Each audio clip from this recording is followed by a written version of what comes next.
On the eve of Thanksgiving, November 24th, 1971, a man calmly walked through a crowded terminal at Portland International Airport. The man walked up to the ticket counter of Northwest Orient Airlines and purchased a one-way ticket to Seattle. He identified himself to the ticket agent as Dan Cooper. While the flight was en route, the man quietly gave a written note to a stewardess that he was hijacking the plane, then opened his briefcase showing her a bomb. He then made several demands, including $200,000 in cash and 4 parachutes. Later, while the plane was in the air, he put on one of the parachutes, strapped the money to himself with the cords from one of the remaining parachutes, then jumped out of the plane's rear staircase, never to be seen again.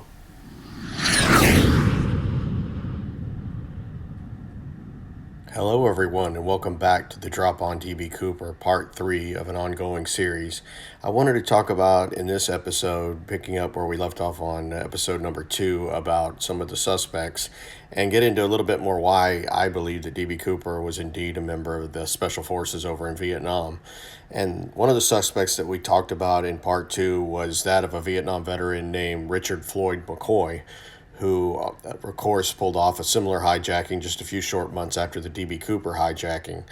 And we get into, in that last video, Richard McCoy and his circumstances. Obviously, he skyjacked a Boeing 727, identical plane that DB Cooper did. It was at night, similar to Cooper. It was under a lot better weather, and it was over Utah, where Richard McCoy was from. But there was quite a few differences in between the McCoy skyjacking and Cooper skyjacking. Namely, the most obvious was DB Cooper used a briefcase bomb, and Richard McCoy actually had a dud hand grenade and a pistol that wasn't loaded. He did bring one bullet with him, but the pistol was not loaded.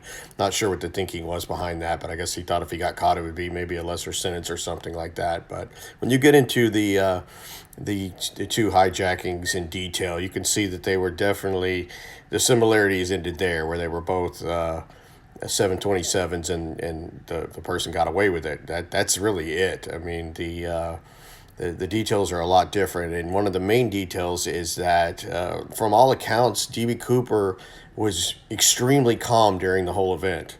All the witnesses to him, the stewardesses, all said that he was very calm. He got a little bit frustrated, I think, when they were waiting for the plane to be refueled. He got a little agitated there, but other than that, he was always in control and extremely calm. And that only comes from lots of training, is in being in a lot of really tough life or death situations. And when you compare that with the Richard McCoy skyjacking that happened a few months later, he was very, very nervous. Like I said in video number 2, he left his typewritten hijack instructions in the waiting area. He got onto the plane, he boarded it, went to the bathroom to start putting on his disguise, and one of the flight agents walked on the plane and said, "Hey, did anybody leave this behind?" And he was literally sweating bullets, and quickly claimed that envelope, because it would have been all over for him right then and there.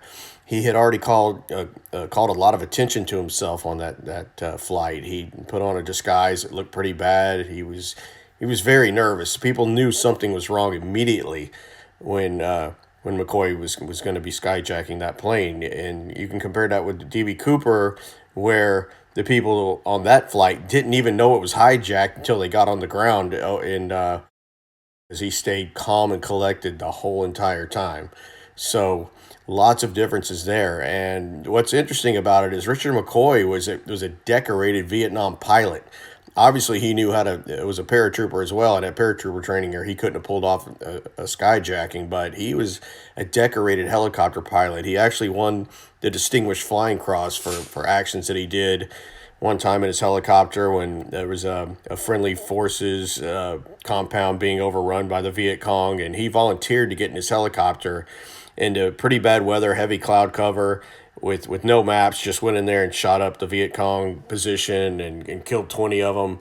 A lot of risk to his own life. He was being shot at with small arms fire, long arms fire, and risked his own life to go into that situation. So here's a guy. It's pretty tough. That's a pretty stressful situation, and he was rewarded for it. But still, you're comparing that to DB Cooper, who was never nervous at all. People said he was calm and collected the whole time.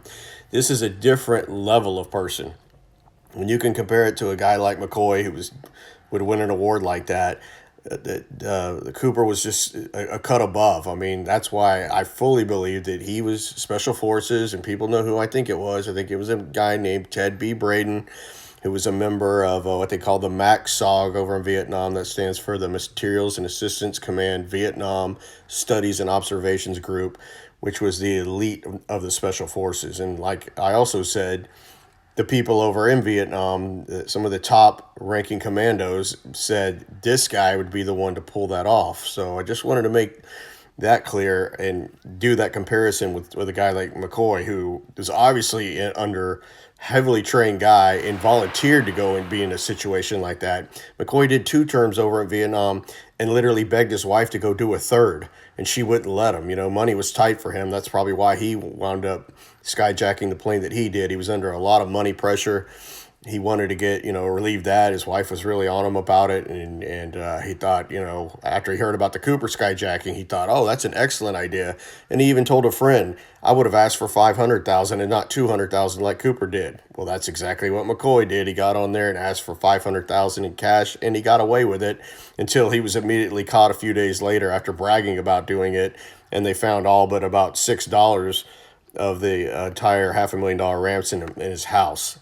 So lots of good comparisons there, and how these two people are so different. How a Vietnam veteran like McCoy could do that and still be extremely nervous when he pulled off his skyjacking, as opposed to DB Cooper, who by every account said was just stayed calm the whole time. This was a special person. This was even among someone that was in special forces, was in another class of special forces, just extremely calm, collected, and so skilled that he wasn't even worried about it. When they brought the money, the ransom money on the plane for the DB Cooper skyjacking, I believe it was Tina Mucklow that said he was childlike. And I think what she meant is kind of more the word Getty. He was childlike when he saw that money. He was so excited to see it all.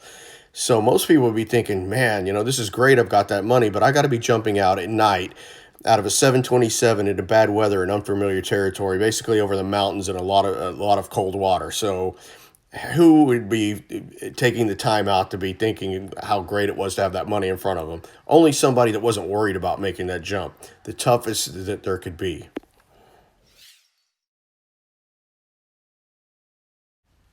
That last photo was only intended to be a very subtle hint.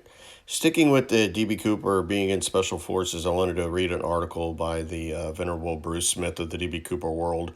Of course, the high exalted cyclops of all things DB Cooper. And Bruce is always, if you see everything that he writes and talks about, he's convinced that DB Cooper was indeed a Special Forces member from Vietnam. And he's pretty smart, unlike me, to not go in totally heavy on a single person. But I'm pretty sure that Bruce believes how I believe who that person is. But this article is titled The Hunt for DB Cooper, Report on 727s Used by World Airways in Covert Vietnam Ops. And that was back from July 20th, 2011. And it starts, a widespread notion exists that DB Cooper learned his considerable skills about jumping off the aft stairs of a 727 as a combatant in the covert and illegal military operations of the Vietnam War. In particular, he knew quite a bit about the parameters of skydiving out of a 727, gear down, wing flaps at 15 degrees, and flying no higher than 10,000 feet with a depressurized passenger cabin, and these elements were critical to his success. In fact, Cooper knew more about flying a 727 with the aft stairs deployed than the pilots did.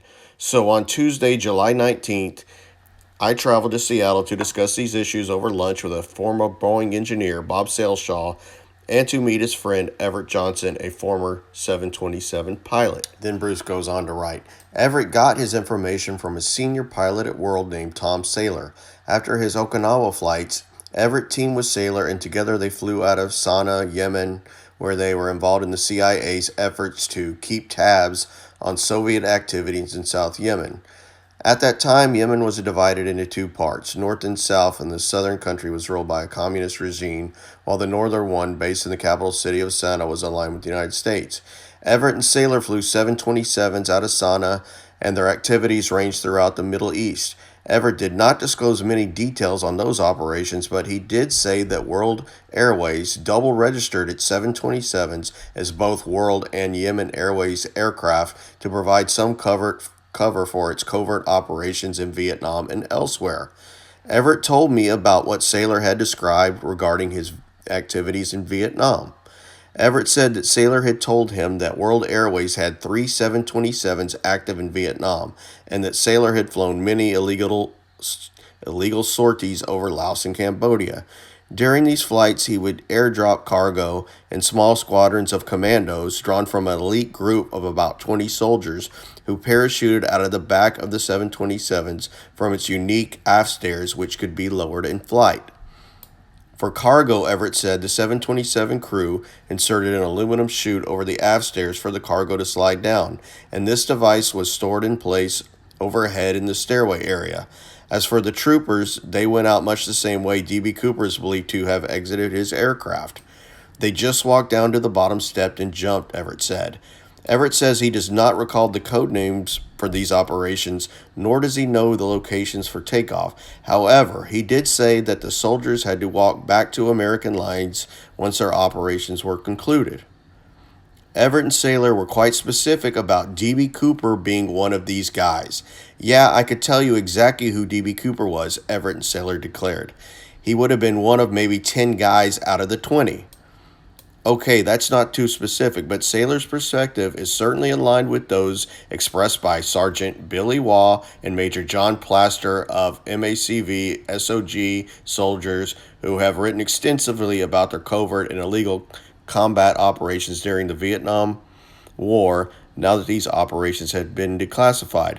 When I asked Everett about Ted Braden, the commando put forward by Waugh and Plaster as Cooper, Everett said he hadn't heard the name before. Nevertheless, Everett confirmed that Saylor had described these 20 soldiers as members of the Special Forces. Yeah, they were Green Beret types, Everett said. So that's basically the article that Bruce put out there. And the main point of that is that most people did not know the 727 could be jumped or was ever jumped. Even the pilots of the D.B. Cooper plane did not know that at the time. So if you recall the D.B. Cooper skyjacking, when the plane was going to take off again from Portland, D.B. Cooper was demanding that it take off with the aft stair already down. And the pilot said, heck no, we're not doing that. We're just not going to do it. And there was a little bit of back and forth about, argument over it. And D.B. Cooper finally relented and let him take off with the stair up and wound up deploying it obviously later when it was in flight. But Cooper obviously knew it could take off with the stair already down, and the pilots didn't even know that. So he had knowledge that the pilots didn't even know. So a guy like McCoy that came along later didn't know that even when he was in Vietnam. It took few, even probably out of the SOGs, that even knew that was being done. Like the guy said in the story, it was probably only, D.B. Cooper was probably among one of 10 out of the 20 that was there that were doing it. So it's just a very elite group that knew it could be done at the time, and so when you get back to the Special Forces aspect of what he did, not just the planning, but how he was able to go into jumping out of that bad weather like it was nothing. And another thing is they knew how to do in Vietnam, just jumping into this really difficult terrain and not knowing where they were. They had an ability to figure out how to get out of there. It was some kind of method they used with the Japanese transistor radio, where they would tune into some form of like a ghost radio station frequency, and it was able to give them some kind of direction out of the deep woods. It's something they perfected over at Vietnam that they all knew how to do, and that's I'll look into more of that later and do a video on it, but that's something those guys knew how to do, and I'm sure that's how Cooper got out of those woods and did survive, because obviously you know who I think it is, and that's Ted Braden. And going back to Braden, I actually reached out to a cousin of his that was communicating with me, which was really cool. It was a lady. I won't say her name, but she had never heard him posed as being D.B. Cooper. And when I sent her information on it, she basically said, well, that doesn't surprise me at all. To even bring up his name in our family was just kind of like an unwritten rule not to do it, because there was a lot of bad blood, things that had gone on with their family with him. But she said it really didn't surprise her, and this is a story she relayed to me, and I'll read it just exactly as how she wrote it. And she said, in 1966, while in California, is when he paid a visit to his aunt's home, and my parents. We went to the officers club at Mather Air Force Base. She said her father was a retired Air Force veteran. For dinner, we were in the bar area when he went to buy drinks. It was his turn. He was in full dress uniform. My grandmother either watched him or went with him to get the drinks. Shortly after returning, she asked in somewhat of a loud voice, "Why do you have a red passport and mine is blue?" At that point, Corky, and that's what Ted Braden went by when he was younger because he was a junior. He was Ted Braden Jr. He went by the name Corky. She said, at that point, Corky and my father both quietly told my grandmother to drop it. We did know that he was CIA. I wouldn't be surprised if grandmother had an idea of his military history, although he probably, for her benefit, put a little bit of spit and polish on it. He stayed for a short period of time and then disappeared. I do know that a few years later he made contact with her and that he was driving a truck somewhere in the U.S. That info that the major gave about the Kentucky truck stop is possible. Her grandmother's attitude about her little brother's son changed after that. She quit talking to him altogether. She said that all the information that she read about Ted Braden didn't surprise her. She said, but the Ted Braden that she knew was always a kind young man and was always very concerned about her being under the weather the day they met. So I thought that was a really great story coming from her. And she also gave me this picture of Ted Braden in his military uniform from World War II. Ted was born in 1928, but he lied about his age when joining the 101st Airborne in World War II, putting his birth date as 1925 so he could get more action over in World War II. So he had been jumping as a paratrooper since World War II, and obviously all the way into Vietnam in the earlier years of Vietnam, 1960, the latter part of 1966, and then 1967. So he'd been at it a long, long time, but she relayed a few other things that I'll get into in another video, but I thought that was really cool. So that's it for now. Thanks for watching. Please like and subscribe. Thanks.